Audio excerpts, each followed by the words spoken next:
பிரியமானவர்களே,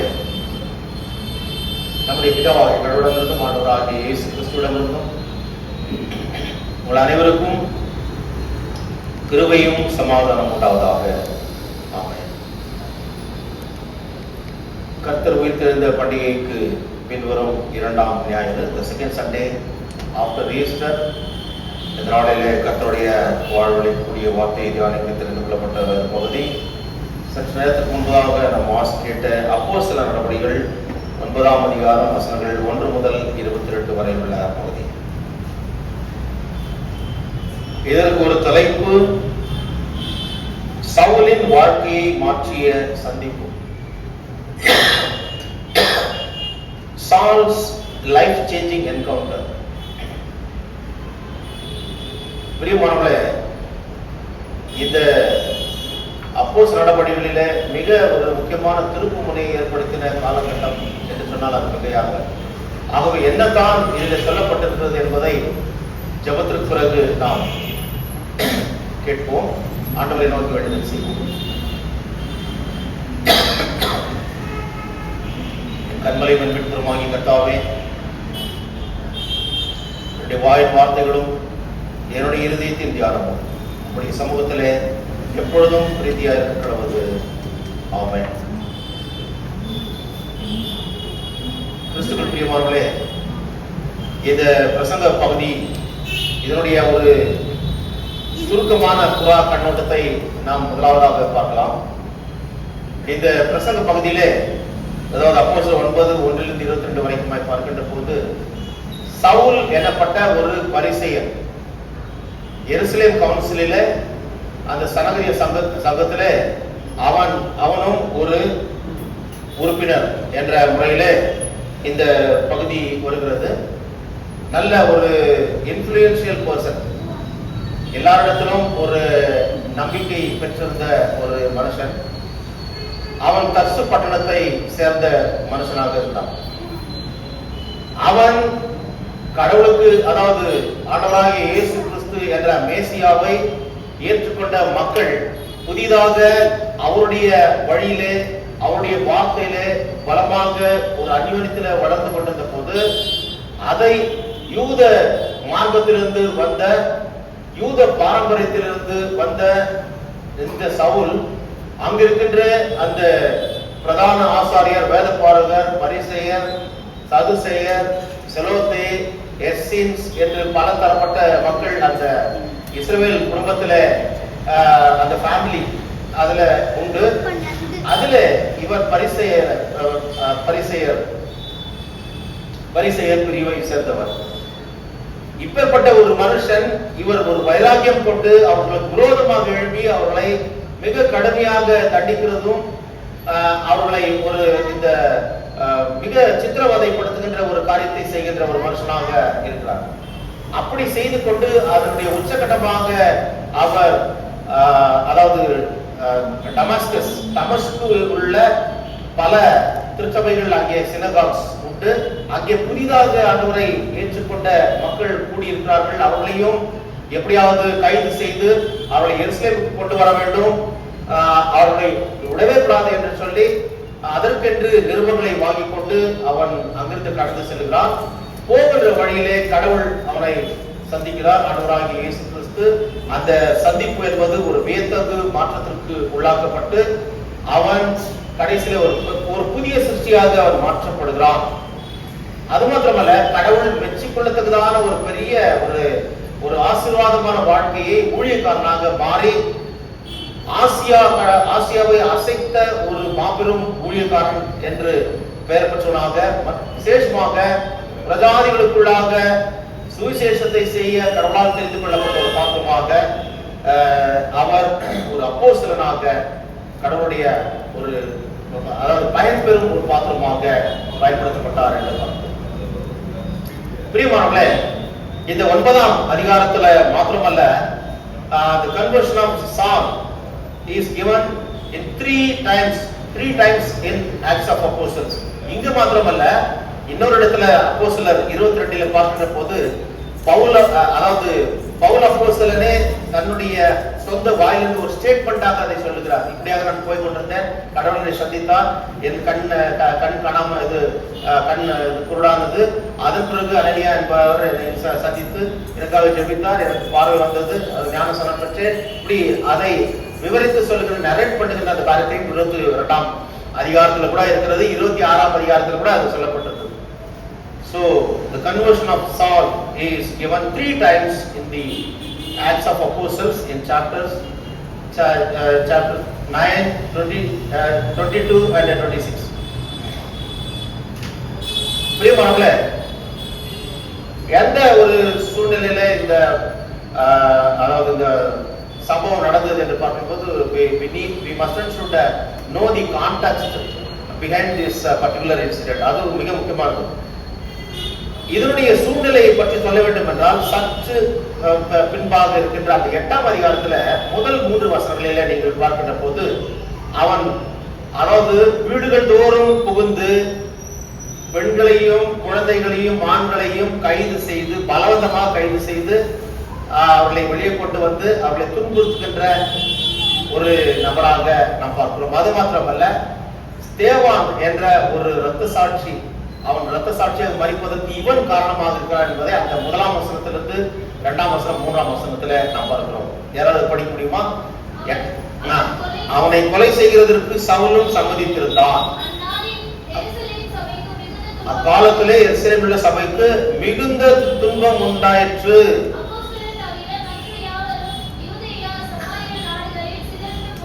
அப்போஸ்தலர் தவிர மற்ற யாரும் யூதேயா சமாரியா தேசங்களில் சிதறப்பட்டு போனார்கள்.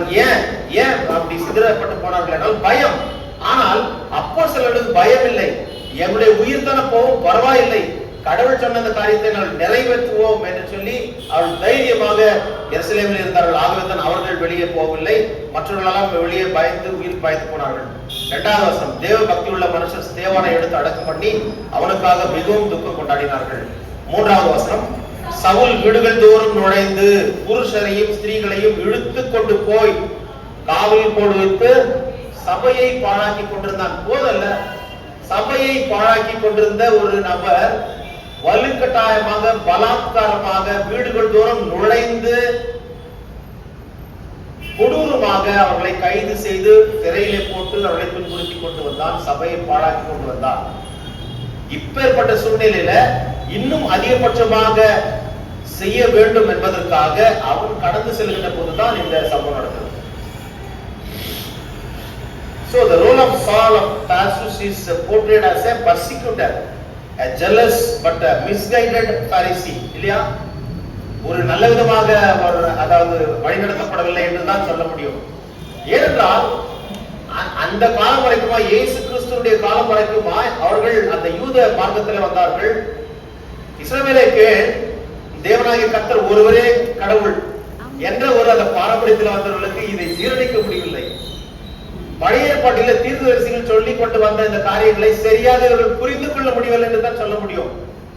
மிக தெளிவாக தீர்க்கதரிசிகள் சொன்னதை வைத்து பார்க்கின்ற போது இவர் தான் என்பதை பட்டவர்த்தனமாக எல்லாரும் அறிந்து கொள்ள முடியும். ஆனால் இவர்கள் சொந்த ஞானத்தை நம்பினார்களே தவிர, சுய நீதியை நம்பினார்களே தவிர, தேவ நீதியை அவர்கள் கிட்ட வர விடவே இல்லை.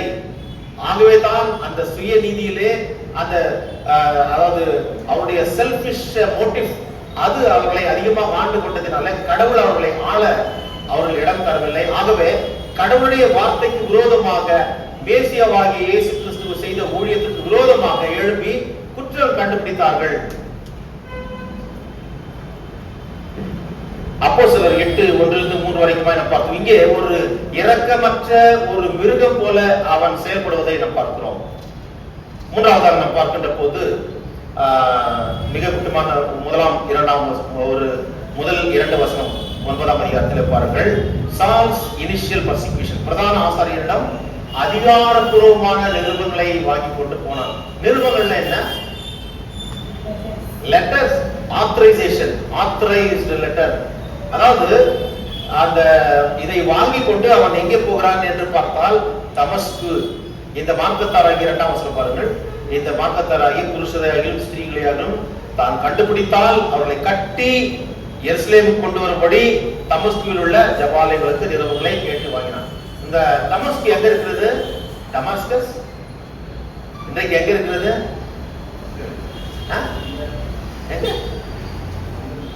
நோ, எங்க இருக்கிறது?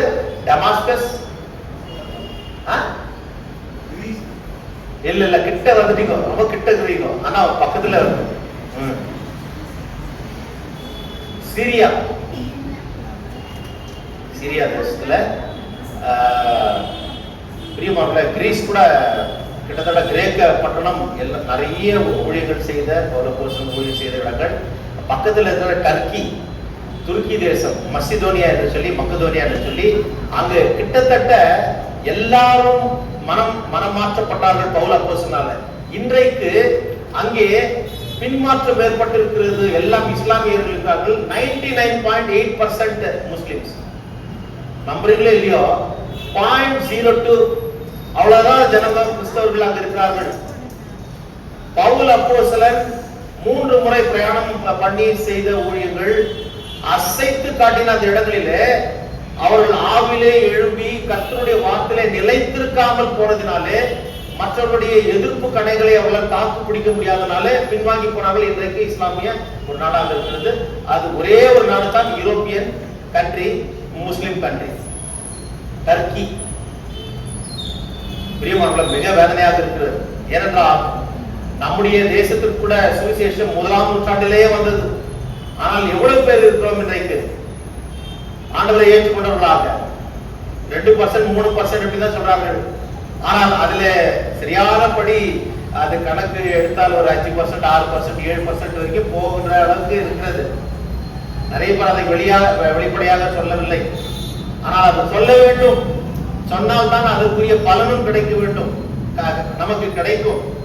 அது ஒரு, அதாவது இப்ப ரீசெண்ட் அது தமிழ்நாட்டுல போட்டிருந்த ஒரு ஆதி திராவிடர் கிறிஸ்தவர், மதமாதிர கிறிஸ்தவர்கள், அவர் கிறிஸ்தவர்கள் என்ற பெயரையே கெசட்ல போட்டு போட்டோம்னா அவங்களுக்கு அந்த பெனிஃபிட் கிடைக்கும் என்ற அந்த ஒரு பிரஸ், அதாவது நியூஸ் நோட், அதை நம்முடைய முன்னாள் திருச்சபையுடைய முன்னாள் தலைவர் ஜாக்கப் லியாண்டர் சார் அவர்கள் வாட்ஸ்அப்ல போட்டிருந்தார். அதை பார்த்துருப்பீங்க நினைக்கிறேன்.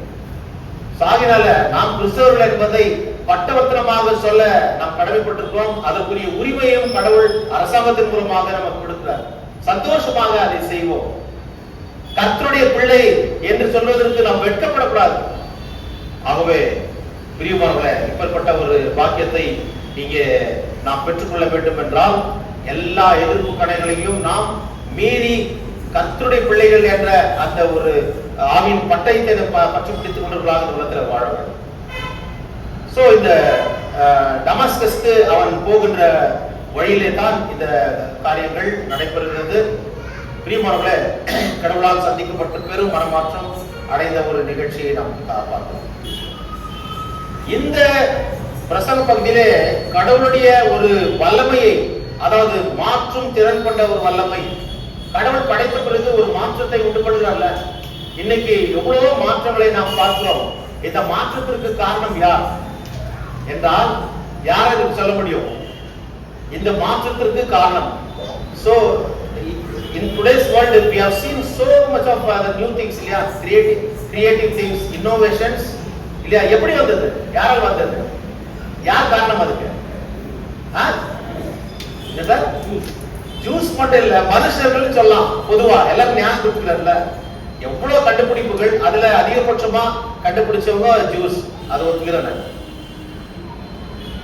பிரியமானவர்களே, இந்த ஞானத்தை யார் கொடுத்தது? கடவுள் கொடுத்தார். கடவுள் அந்த இமேஜ் ஆஃப் காட் என்ற பார்க்கின்ற போது கர்த்தருடைய அந்த சாயலிலே கர்த்தருடைய ஞானமும் இருக்கிறது. அந்த ஞானம் தான் நமக்கு கொடுக்கப்பட்டிருக்கிறது. ஆகவே சும்மா வரல. மற்றவர்களுக்கு, அதாவது மனுஷருக்கு மாத்திரமே ஏற்பட்ட ஒரு சாக்கியத்தை கடவுள் கொடுத்தார், மிருகங்களுக்கு கிடையாது.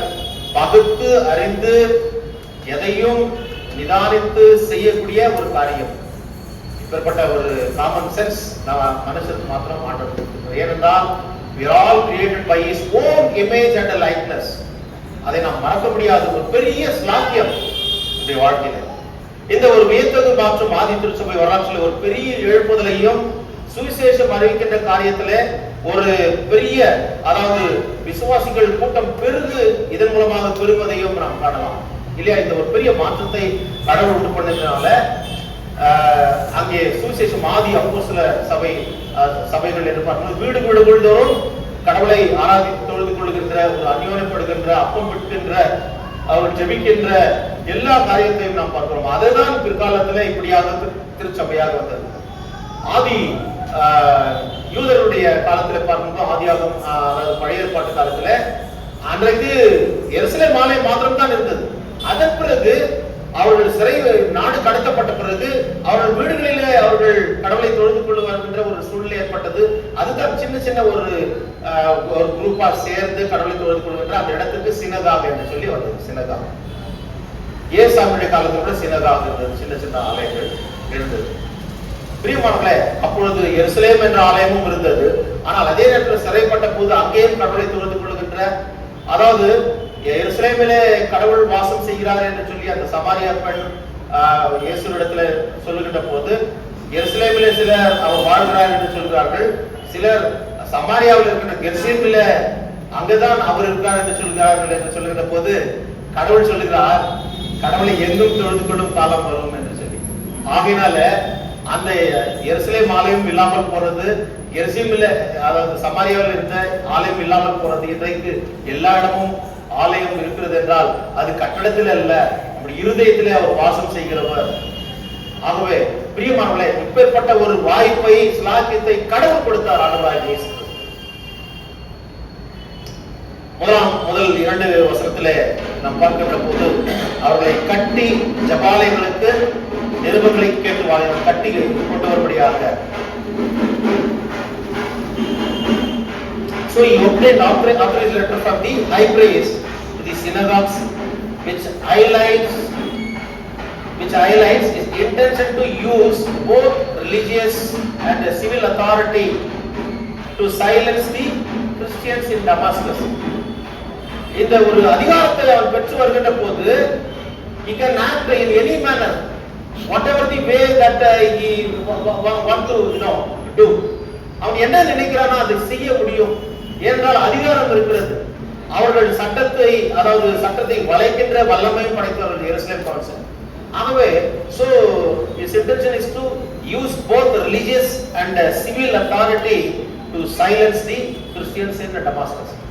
இன்றைக்கு தாழ்த்தப்பட்ட மக்கள், ஒடுக்கப்பட்ட மக்கள், விளிம்பு நிலை மக்கள் மேலே வரக்கூடாது என்று சொல்லி அரசாங்கம் என்ன செய்கிறது? They will change the constitutional rights. They will make amendments in the constitutional rights. இல்லையா?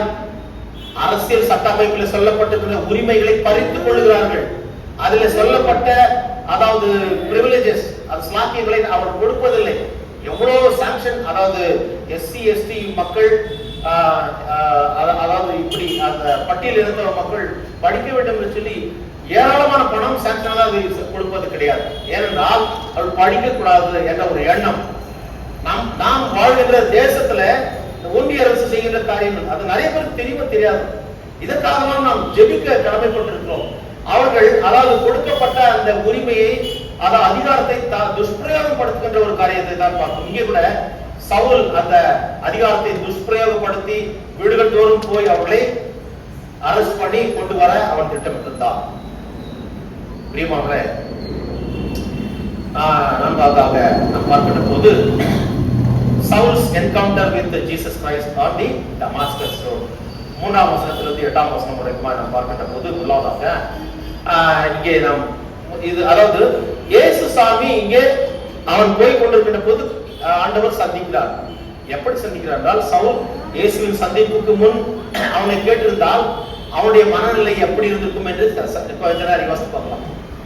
சவுல் கிட்ட இந்த டிரான்ஸ்பர்மேஷன், இந்த மனமாற்றம் கடவுள் சந்திப்பதற்கு முன்பதாக அவனை கேட்டிருந்தால் அவன் என்ன சொல்லியிருப்பான்? இயேசுவை, உங்களுக்கு தெரியுமா, நஸ்ரேனாகிய இயேசு மரித்து போனார், அவ்வளவுதான் எனக்கு தெரியும், அவர் உயிர்த்தெழவில்லை.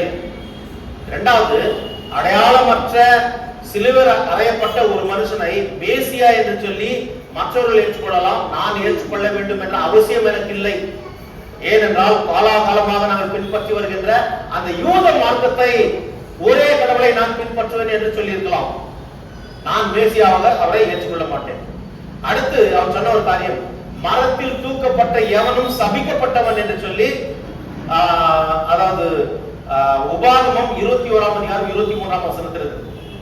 மரத்தில் தூக்கப்பட்ட எவனும் சபிக்கப்பட்டவன். கடவுள் உனக்காக எனக்காக சாகுமானால் அவர் சிலுவை மரத்திலே அவர் சிலுவையில் அடிக்கப்பட்டார். ஆகவே அவர் மேசியா கிடையாது, அவர் சபிக்கப்பட்ட ஒரு மனுஷனை என்னால் மேசியா ஏற்றுக்கொள்ள முடியாதுன்னு சொல்லியிருக்கலாம். நான்காவதாக பார்க்கின்ற போது, கடவுள் ஒரு சபிக்கப்பட்ட ஒரு தீர்க்கதரிசியை மேசியாவாக எப்படி அனுப்புவார்? அதனால நான் அதை நம்புவதற்கு தயாராக இல்லை என்று அவர் சொல்லியிருக்கலாம். அடுத்தது, அவருடைய சீஷர்கள் எல்லாம் செத்து போன அடக்கம் பண்ணப்பட்ட அந்த மனுஷனை உயிரோடு எழுந்தார் என்று சொல்லி பிரசங்கித்து அற்புதங்களை அடையாளங்களை செய்து கொண்டிருக்கிறார்கள். இன்றைக்கும் அவர்கள் செய்கிறார்கள். பொய் சொல்லி அற்புதங்களை செய்கிறார்கள். ஆனால் அது பிசாசுடைய வல்லமையினால் அவர்கள் செய்கிறார்கள் என்று அவர் சொல்லியிருக்கலாம். பிசாசுடைய வல்லமையினால். அடுத்ததாக பார்க்கின்ற போது, so this is a dangerous sect. அதாவது இவர்கள் இந்த இயேசுவை நம்புகிறவர்கள் ஒரு பயங்கரமான ஒரு குரூப்பை சேர்ந்தவர்கள், குழுவை சேர்ந்தவர்கள். So and I intended to eliminate it before it destroys our historic Jewish faith. காலாகாலமாக பின்பற்றி வருகின்ற நம்முடைய பாரம்பரியத்தை, யூத பாரம்பரியத்தை இவர்கள் அழித்து ஒழிப்பதற்கு முன்பதாக நான் அவர்களை ஒழித்து விட வேண்டும் என்ற எண்ணத்தை அவன் சொல்லியிருப்பான். புரிச்சுக்கல? Before his transformation, perhaps he might have revealed all these things. நம்ம யாராவது கேட்டிருந்தா அதை சொல்லியிருப்பான். பிரியமானவர்களே, இதன் மூலமாக நாம் என்ன தெரிந்து கொள்கிறோம் என்றால், சவுல் உண்மையிலேயே ஆவிக்குரிய குருடனாய் இருந்தான் என்று தான் பார்க்கிறோம் இல்லையா? உண்மையிலேயே ஆவியில் அவன் குருடனாய் இருந்தான் என்று சொல்லி 2 கொரிந்தியர் 3ஆம் அதிகாரம் 12-18 வரை பாருங்கள்.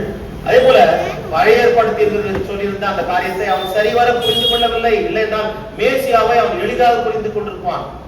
அவன் பெரிய ஞானி, பேரறிஞர், a great scholar.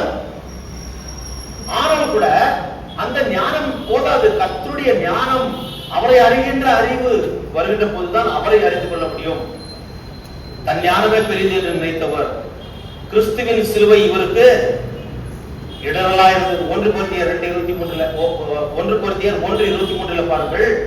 அங்கே சிலுவையின் உபதேசம் கெட்டுப்போர்களுக்கு பைத்தியமா இருக்கிறது. அதாவது யூதர்களுக்கு அது இடரலா இருக்கிறது. இவர் ஒரு யூதர் இல்லையா? ஆகவே அது ஒரு இடரலா இருந்தது. சவுல் தன் சுயநீதியை நம்பினவராக அதை சார்ந்தவராக இவ்வளோ காரியத்தை அவர் செய்தவராக ரொம்ப ஸ்ட்ராங் ஒரு யூதனாக இவர்களை அழித்து ஒழிக்க வேண்டும், இந்த புதிய மார்க்கத்தை ஒழித்து கட்ட வேண்டும் என்று சொல்லி அவன் புறப்பட்டு சென்றான். பிரியமானவர்களே, நடக்கின்ற காரியம் என்ன? இந்த நிருபங்களை கிறிஸ்து விசுவாசிகள் விசேஷமாக அவர்கள் வீடுகளிலே அவர்கள் தொழுகை செய்கிற இடங்களில் போய் அங்க அந்த டமாஸ்கஸ்ல அவர்களை கைது செய்து அவர்களை கொண்டு வர வேண்டும் என்று சொல்லி அவன் அந்த காரியத்தை செய்ய அவன் செல்கின்ற பொழுதுதான் இந்த ஒரு அதிசயமான ஒரு நிகழ்ச்சி நடைபெறுகிறது. 3ஆம் வசனத்தில் பாருங்கள். Suddenly a light from heaven shone around him. இது எந்த நேரத்துல வந்ததுன்னா, எந்த நேரத்துல கெஸ்ட் பண்ண முடியுமா? காலையில நேரமா, மதியான நேரமா, சாயங்கால நேரமா? மதியான நேரம், பட்ட பகல். பிரியமானவர்களே, அது 22ஆம் அதிகாரத்துல பவுல் அப்போஸ்தலனே அதை மிக தெளிவாக சொல்றார். 22ஆம் அதிகாரத்தை 6ஆம் வசனத்துல அவர் சொல்லுகின்ற போது பகலிலே என்று சொல்லி அவர் சொல்லுகிறார். அவன்ல போவது சூரிய வெளிச்சம் தான் பெரிய இருக்கும். ஆனா அதை விட வானத்திலிருந்து ஒரு பெரிய வெளிச்சம் வந்ததுன்னா கொஞ்சம் யோசிப்பாரு. அப்போ சூரியனை காட்டிலும் பெரிய வெளிச்சத்தை கடவுள் அவர் தன்னுடைய வல்லமையினால் வெளிப்படுத்த முடியும். ஆகவே தான் அந்த வெளிச்சத்தை பார்த்த பிறகு அவருக்கு என்ன ஆயிடுச்சு? பயந்து கீழே விழுந்துட்டார் இல்லையா? சவுல் தரையிலே விழுந்தார். அப்பொழுது சவுலே சவுலே, நீ ஏன் என்னை துன்பப்படுத்துகிறாய் என்ற ஒரு சத்தம் கேட்கிறது இல்லையா? அந்த சத்தத்தை, சால் சால், why are you persecuting me? அப்போ அவன் கேட்கிறான், யார் இது ஆண்டவரே? நீர் யார்? நீ என்ன செய்ய சித்தமா இருக்கிறீர் என் நிமித்தமாக என்று பார்க்கும் போது ஆண்டவர் அங்கே சொல்லுகின்ற ஒரு காரியம், I am Jesus whom you are persecuting. நீ துன்பப்படுத்துகிற இயேசு நானே. முள்ளில் உதைக்கிறது உனக்கு கடினமா? எப்பா, திருச்சபையை பாழ்படுத்த போய் இன்னும் அதிகமா அதை பாழ்படுத்த போய் நினைக்கிறிய, நீ செய்யற காரியம் என்ன தெரியுமா? திருச்சபை போய் பாழ்படுத்த என்னை நீ அவமானப்படுத்துகிறாய் என்று அர்த்தம். நீ போய் அங்கே பாழ்படுத்துகிற காரியம் போய் முள்ளில் உதைக்கிற ஒரு காரியம். முள்ளு குத்துச்சுனாவே எப்படி இருக்கும்? முள்ளுல உதைக்கிறது சாதாரண விஷயமா இல்லையா? இந்த கல்லின் மேல் விழுகிற எவனும் முழுகி போவான், இது எவன் மீது விழுமா அவனை நசுக்கி போடும் என்று இருக்கிறது. கர்த்தருக்கு விரோதமாக, திருச்சபைக்கு விரோதமாக யாரும் செய்யவே முடியாது. அப்படி செய்தால் அவர்கள் முள்ளில் உதைக்கிறார்கள் என்று தான் அர்த்தம். இங்கே ஆண்டவராகிய இயேசு கிறிஸ்து சொல்லுகின்ற ஒரு காரியம் இதன் மூலமாக நமக்கு மிக தெளிவாக புரிகிறது. பிரியமானவர்களே, இது ஒரு பயங்கரமான ஒரு சந்திப்பு. ஒரு பெரிய மாற்றத்தை உண்டு பண்ணின ஒரு எதிராளியை, கொடூரமான அரக்க குணம் நிறைந்தவனின் இருதயத்தை சுக்கு நூறாக்கி, அதாவது கல்லான இருதயத்தை சதையுள்ள இருதயமாக மாற்றி, அதாவது அதில் ஒரு பெரிய மாற்றத்தை உண்டு பண்ணின ஒரு சந்திப்பு. So it is a total transformation of a religious fanatic and a religious fundamentalist into a pious servant of God. இல்லையா? ஒரு மத அடிப்படை வாதத்தை தன்னிடத்திலே வைத்துக் கொண்டு மற்றவர்களை ஒடுக்க வேண்டும் என்று நினைத்துக் கொண்டிருந்தவனை கர்த்தருடைய உத்தம ஊழியக்காரனாக மாற்றுகின்ற ஒரு பெரிய மாற்றத்தை கடவுளுக்கு உண்டு பண்ணினார். நல்லா யோசிச்சு பாருங்க. பவுல் அப்போஸ்தலன் he was physically weak, but அந்த காலகட்டத்திலே அவன் வாலிபனாக இருந்த போது அவன் he was very strong. அவனுக்கு வலிப்பு நோய் இருந்தது, எபிலெப்சி என்று சொல்றார்கள். ஆனால் இந்த குதிரையிலிருந்து அவன் விழுந்தது வலிப்பு நோயால் வந்து விழவில்லை. அந்த பெரிய வெளிச்சத்தை பார்த்து அந்த வெளிச்சம் எப்படியாக அவனை தாக்கி இருக்கும் என்று சொல்லுகிற போது விவரிக்க முடியாது. அந்த வெளிச்சம் அப்படியாக அவனை தாக்கியது நிமித்தமாக அவன் குதிரையிலிருந்து தரையில விழுந்தான். அதாவது வலிய வந்த கிறிஸ்துவின் அன்பினாலே நடுப்பகல் வேளையில, அதாவது அப்போஸ்தலர் 22:6 பார்த்தோம், நடுப்பகல் வேளையில, மத்தியான வேளையில வானத்திலிருந்து வந்த ஒரு பேரொளி சுற்றி பிரகாசிக்க அதை காணக்கூடாதபடியான ஒரு அதிர்ச்சி அவரை தரையிலே விழச் செய்தது. அந்த அதிர்ச்சி, அந்த சத்தம், அந்த ஒளி இருளின் வாழ்விலே இருந்த சவுலுக்கு ஒரு வெளிச்சத்தை உண்டு பண்ணினது. ஆனால் unfortunately he lost his vision. கண் பார்வை இழந்து போனான். ஆனால் இழந்து போனது நிமித்தமாக அவனுக்கு ஒரு புதிய ஒரு வாழ்க்கை என்பது கடவுளால் உருவானது என்று சொன்னால் முடியாது. So Saul discovered that Jesus is Messiah. He realized that he is a sinner, therefore he requires a savior. அவர் தன்னுடைய தான் பாவி என்பதை உணர்ந்தார். அது மாத்திரமல்ல, இவர் தான் மேசியா என்பதையும் உணர்ந்து கொண்டார். ஆனால் அவருடைய கண் பார்வை போய்விட்டது. ஆகவே அதற்கான மக்கள் செய்த ஒரு காரியம் என்ன? அவன் கேட்கிறான், ஆண்டவரே நீர் யார் சொல்லும் என்று சொல்லி. இந்த 6ஆம் வசனத்துல பாருங்கள், மிக அழகான ஒரு காரியம். அவன் நடுங்கி திகைத்து, ஆண்டவரே நான் என்ன செய்ய சித்தமா இருக்கிறேன்? அவன் தெரிஞ்சு போயிடுச்சு, நான் என்ன செய்ய சித்தமா இருக்கிறேன், நீர் தான் மேசியா என்பது அங்கேயே பதில் இருக்கிறது. நான் ஒரு பாவி, எனக்கு நீர் தான் தேவை என்பதையும் அங்கே நாம் அதற்குரிய பதிலாக நாம் பார்க்க முடியும். ஆகவே நான் என்ன செய்ய நீர் சித்தமா இருக்கிற சுவாமி? I am at your service, I am at your disposal, I am ready to serve you என்று சொல்லி அவன் தன்னை ஒப்பு கொடுக்கின்ற ஒரு காரியத்தை கொண்டு ஆண்டவர் அப்ப சொல்றாரு, இவ்வளவு நாள் நீ ஆடுற ஆட்டை எனக்கு தெரியாதா? இருந்து நான் சொல்றேன்னு சொல்லல, நீ போ, நீ எழுந்து பட்டணத்துக்குள்ளே போ, நீ செய்ய வேண்டியது அங்கே உனக்கு சொல்லப்படும் என்றார். கடவுள் மனமாற்றத்தை மிக எப்பொழுதும் எதிர்பார்க்கிற ஒரு கடவுள். உன்னிலே என்னிலே மனமாற்றத்தை அவர் அங்கே குறுக்கு, அதாவது எடக்கு மடக்காக அந்த சில கேள்வி கேட்கிறாங்க, பதில் சொல்றாங்க, அந்த மாதிரி அவர் போகவே இல்லை. நீ எழுந்து போப்பா, நீ பட்டணத்துக்குள்ள போ, உனக்கு என்ன செய்யப்பட வேண்டும் என்பது உங்களுக்கு சொல்லப்படும். அவன் எழுந்து போறான். அவனால இழக்க முடியல. கைலாக கொடுத்து ஒரு சப்போர்ட் கொடுத்து அவனை தூக்கி அங்கே கொண்டு போகிறார்கள். 3 நாள் அவன் சாப்பிடவும் இல்லை, குடிக்கவும் இல்லை, கண்ண பார்வை இழந்தவனாக அங்கே இருக்கிறதை நாம் 9ஆம் வசனத்திலே பார்க்கிறோம். பிரியமானவர்களே, எவ்வளவு பெரிய ஒரு அங்க இருந்து அவனோட கூட பயணித்த மற்ற கூட போய் அந்த பர்சிக்யூட்டர்ஸ் இல்லையா, அந்த கேங்ல இருக்கிறவங்க இந்த சத்தத்தை பார்த்தார்கள், வெளிச்சத்தை பார்த்தார்கள். ஆனால் ஒரு மனுஷனையும் அதை பார்க்கவில்லை. ஆனால் சவுல் இயேசுவை அவர் சந்தித்தார். எந்த சத்தம், அதாவது எந்த மனுஷனையும் காணாமல் அவர்கள் பிரமித்து நின்றார்கள் என்று சொல்லி அங்கே நாம் பார்க்கிறோம். 7ஆம் வசனம். இங்கே கடவுளுடைய ஒரு பெரிய ஒரு காரியத்தை, ஒரு மனமாற்றம் உண்டு பண்ணுகிற காரியத்தை நம்ம பார்க்கணும். சவுலுக்கு சப்போர்ட் கொடுத்து டமாஸ்கஸ் கொண்டு செல்ல அங்கே அவன் கண் பார்வை இழந்த நிலையில, மிக பரிதாப நிலைமையில அவன் இருக்கிறதை பார்க்கிறோம். ஆர்த்தெழுந்து போய் அழிக்க ஓடினவன் இப்பொழுது அமெரிக்கையாய் அவன் அமர்ந்து கொண்டிருக்கிறான். ஆரவாரத்தோடு போய், அதாவது அநியாய காரியங்களை செய்ய தயாராக இருந்தவன் இப்பொழுது அமைதியாக மாறி போனான். இல்ல, ஒரு சாதாரண ஒரு பூனைக்குட்டி போல ஆயிட்டான். அதாவது ஒரு காண்டாமிருகத்தை போல, ஒரு காட்டெருமையை போல மிக அசுர பலத்தோடு போய் அழித்து ஒழிக்க நினைத்தவன் இப்பொழுது சத்தமிடாத ஒரு தொட்டிக்கு கொண்டு போகப்படுகின்ற ஒரு ஆட்குட்டியை போல அவன் அமைதியாய் இருந்தான் என்று சொல்லி நாம் பார்க்கிறோம்.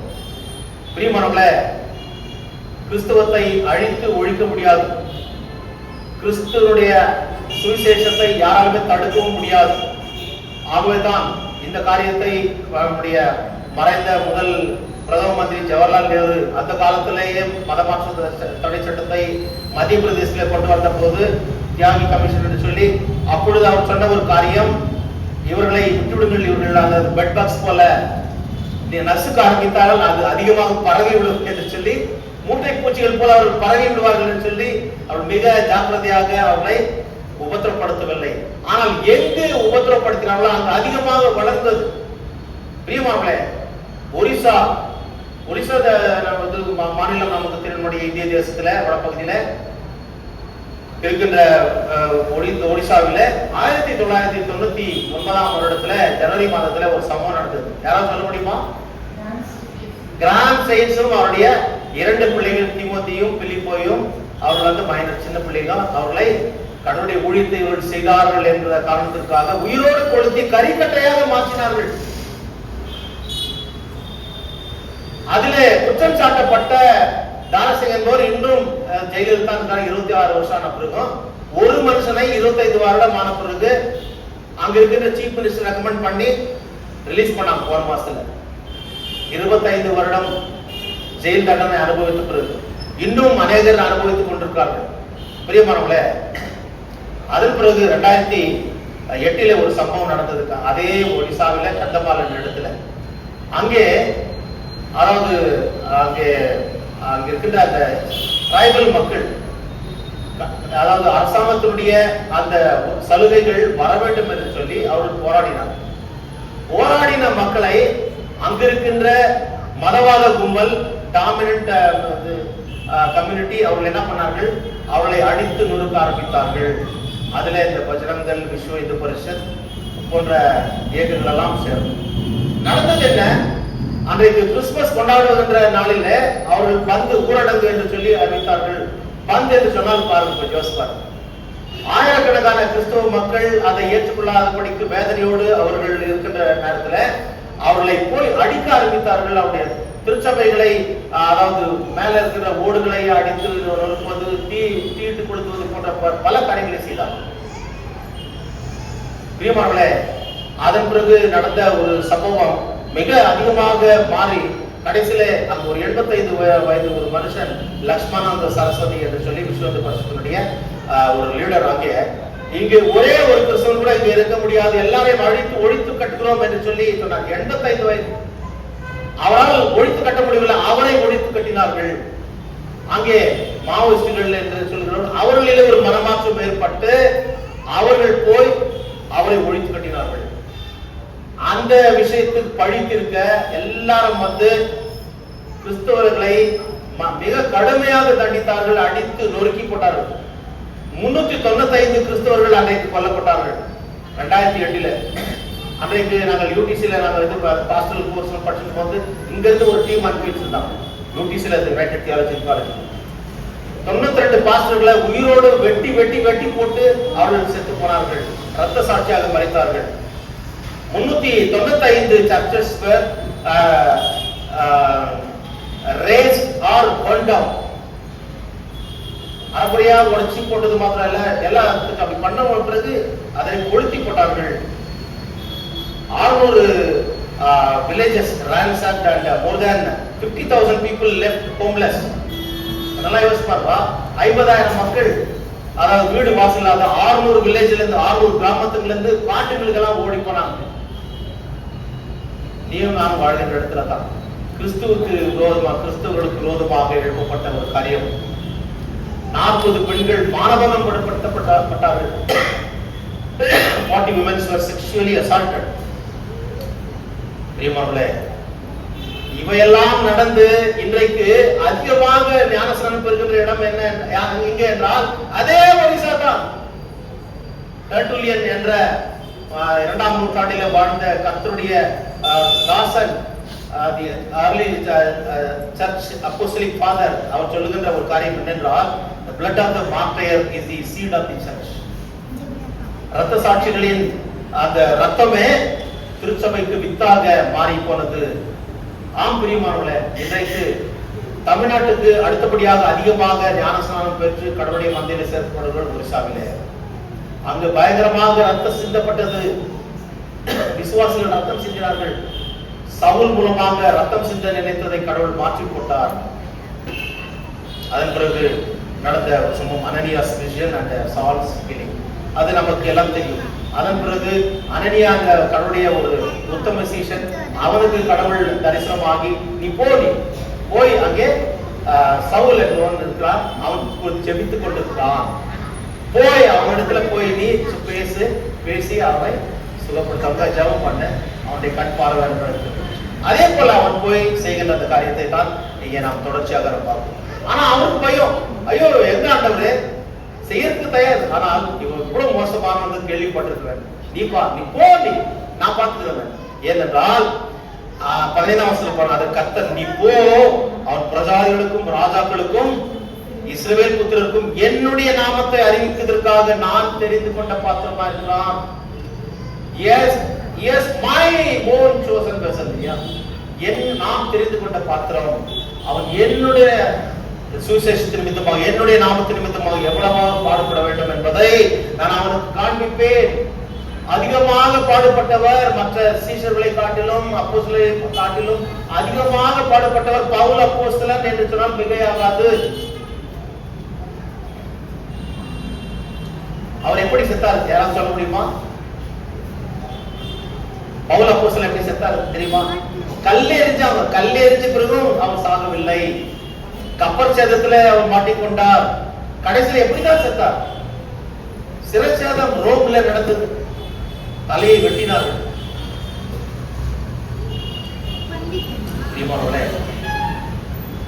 சார்ல்ஸ் ஸ்பர்ஜன் என்ற ஒரு கர்த்தருடைய மனுஷன் சொல்கிறார், அவன் அங்கே போய் வேட்டையாட போகவில்லை, அவன் ஜெபித்துக் கொண்டிருக்கிறான் மனமாற்றப்பட்டவனாக. So he is not praying, praying, but he is praying, praying. அவன் ஜெபிக்கின்ற போது அவரில் மாற்றம் ஏற்பட்டு விட்டது. போ என்று சொல்லி அனனியாவை அனுப்புகிறார். அனனியா என்றால் the Lord is gracious, கிருபை நிறைந்த கடவுள் என்ற அர்த்தம். அனனியா என்ற பெயர். கடவுள் கிருபை நிறைந்த, போப்பா நான் பார்த்துக்கிறேன். அவன் துரோகி, அவன் மோசமானவன், கெட்டு போனவன், துன்புறுத்தினவன், சபையை பாடுபடுத்தல இருந்தாலே பரவாயில்ல, அவன் நான் எடுத்து பயன்படுத்துகின்ற பாத்திரம், நீ போ, சொன்னது மட்டும் செய்ய. அவன் ஜெபித்துக் கொண்டிருக்கிறார். So Charles Spurgeon சொல்லுகின்ற, prayer is the autograph of the Holy Spirit upon the renewed heart. மனம் மாறின மாந்தன் இந்த சவுல் புதுப்பிக்கப்பட்ட இருதயத்தின் மேல் பரிசுத்த ஆவியானவர் போடும் கையெழுத்து தான் ஜெபம். அவர் ஜெபித்துக் கொண்டிருக்கிறார். அவர் புதுப்பிக்கப்பட்டவர். He is renewed soul. ஆகினால இப்போ அவரை கொண்டு பிடிக்கிறார். பிரியமானவர்களே, நடந்தது என்ன? அதன் பிறகு அவர் ஞானஸ்நானம் பெற்ற அந்த கண் பார்வை வந்தது. அவருடைய கண்ணிலிருந்து செவி போல அந்த விழுந்தது, அந்த ஸ்கேல்ஸ் எல்லாம் விழுந்த பிறகு பார்வை பெற்று அவன் பூசித்து குடித்து அதன் பிறகு ஞானஸ்நானம் பெற்றான் என்று சொல்லி அது 22ஆம் வசனத்துல 22ஆம் அதிகாரத்தை தான் பார்க்கிறோம். ஞானஸ்நானம் பெற்று உடனடியாக கிறிஸ்துவை கடவுள் அவர்தான் மேசியா என்று சொல்லி ஆரம்பித்தான். அது மிக முக்கியமான ஒரு காரியம். தயங்கவே இல்லை, உடனடியாக செய்ய ஆரம்பித்தான். சீஷர்களை கடவுள் அழைத்த போது, என்னை பின்பற்றி வாருங்கள், உங்களை மனுஷர்களை பிடிக்கிறவர்களாக சொன்ன போது அவர்கள் தங்களையும் அதாவது தன்னுடைய படவுகளையும் தன்னுடைய தகப்பனையும் மற்ற எல்லா உறவுகளையும் விட்டு அவர்கள் பின்பற்றினார்கள் உடனடியாக என்று சொல்லி. நீயும் நானும் இந்த வல்லமுள்ள தேவனுக்கு, உயிர்த்தெழுந்த தேவனுக்கு எப்படி சாட்சியாக இருக்கிறோம்? சாட்சி பகர தன்னுடைய ஜீவனையும் கொடுக்க சென்றவர்கள். இன்றைக்கு உன்னையும் என்னையும் ஆண்டவர் அழைக்கிறார். இந்த உயிர்த்தெழுந்த தேவனை நீயும் நானும் வாழ்கின்ற இடங்களிலே உள்ள மக்களுக்கு நாம் அறிவிக்கிறோமா? அறிவிக்க தயங்கியிருந்தால் இனி தயக்கமில்லாமல் அறிவிப்போம். கடவுள் பெரிய காரியத்தை செய்வார். அவர் கிருபையால் நம்முடைய தேசத்தை ரட்சிக்க வல்லவராயிருக்கிறார். ஆகவே அந்த வாய்ப்பை நாம் பயன்படுத்திக் கொள்ள வேண்டும். திறப்பின் வாசலிலே நாம் நிற்க வேண்டும். நம்மோடு கூட நாமும் பரலோகத்துக்கு செல்ல வேண்டும். நம்முடைய தேசத்தினுடைய எல்லா மக்களும் பரலோகத்துக்கு செல்ல வேண்டும். அது நம்மேல் விழுந்த கடமையா இருக்கிறது. அதனை ஆண்டவரிடத்துல கெஞ்சி கேட்போம். ஆண்டவர் பெரிய காரியத்தை செய்வார். இந்த பரிசுத்த வாக்குகளின் மூலமாக கடவுள் நம்மை பலப்படுத்தி ஆசீர்வதித்து காப்பாராக. ஆமென். எல்லாத்துக்கும் மேலான தெய்வீக சமாதானம் நம்முடைய இருதயங்களையும் சிந்தனைகளையும் கிறிஸ்து இயேசுவுக்குள்ளாக நம்மை பலப்படுத்தி காப்பாராக. ஆமென்.